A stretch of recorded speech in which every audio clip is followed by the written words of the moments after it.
My name is Cam Campbell. I'm a public avalanche forecaster for the Canadian Avalanche Centre and a part-time researcher for the University of Calgary. Today we're going to be showing you some quick and easy snowpack tests, stability tests that you can use to get an idea of slope stability. With site selection, we first need to think about safety. It needs to be a small slope, something that won't have too many consequences if an avalanche were to occur. We also need to think about a slope that's representative of somewhere where we want to go, perhaps a slope that we want to ski. And representative slope would be same aspect, same slope angle, same elevation, and similar snowpack characteristics. On any given slope, we're going to have areas that have higher stability and lower stability. And we want to target the areas with the lower stability, perhaps an area where the slab is a little thinner, or the slope is a little steeper, or the weak layer is perhaps a little more developed.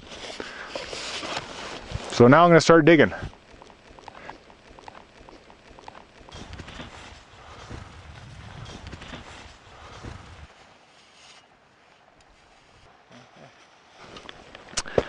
So right now we'll be demonstrating a compression test. For a compression test, we isolate a column of snow on all four sides that's 30 centimeters wide and 30 centimeters upslope.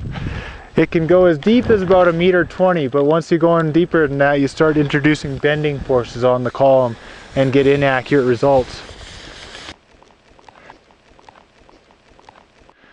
So once we've isolated the column, we place our shovel on top and we're into the light taps, the easy taps, starting just from the wrist. And we do 10 of those. 1, 2, 3, 4. And we're already seeing fractures start in the upper snowpack here. 5, 6, 7. There's another one there. That's more of a planar fracture. 8, 9, 10. And observing the character of the fracture is just as important as observing how hard you're tapping.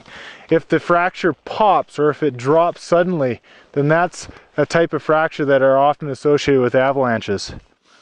Next, we're into the moderate stage, and what we do first is we level off the block, the column, place our shovel on it, and now we're hinging from our elbow, and these are moderate taps. And we do 10 of these. 11, 12, 13, 14, 15, 16, 17. There's another fracture just started there. This one's more a sudden fracture. 18. Now the whole column just dropped. We have another fracture there. And that's about it. 19, 20. Now we hinge our arm from the shoulder. This is in the hard stage now. 21. Now the whole column just dropped and it broke off top of this crust here. And it's those dropping fractures, the sudden drops, the sudden collapse, or the pops that are often associated with avalanches. 22, 23, 24, 25, 26, 27, 28, 29, 30. Well, we got quite a few different fractures with the compression tests in the upper snowpack and the storm snow. Some of those fractures were planar and some of them were pretty sudden. So I think that gives us an idea that there's unstable snow out there and that skier trigger is possible. We also had a sudden drop on this crust layer lower down in the snowpack. That's quite deep. That's almost too deep for skiers to trigger, but perhaps it could be thinner in some other areas where it's more wind affected, and if it was triggered, then it could propagate into quite a significantly large avalanche. And with compression tests, you always want to do at least 2 until you get repeatable results. If you only get result in one column but not in the next, then it's not as certain as if you get repeatable results in both of the columns.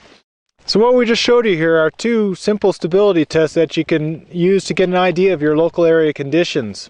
They don't replace the avalanche bulletin, however. It is important that you check the regional bulletin for your conditions before you go out. Then you can use these stability tests to either verify the bulletin or perhaps give you some information that isn't mentioned in the bulletin, some information that pertains to your local area. There are many other observations that you need to make as you're skiing. Things like recent avalanches or whooping or loading from snow, wind or rain are obvious clues that give an indication of poor stability. And of course, always refresh your skills every year. If you haven't done so already, take an avalanche course from the Canadian Avalanche Centre. And safe skiing. Bye.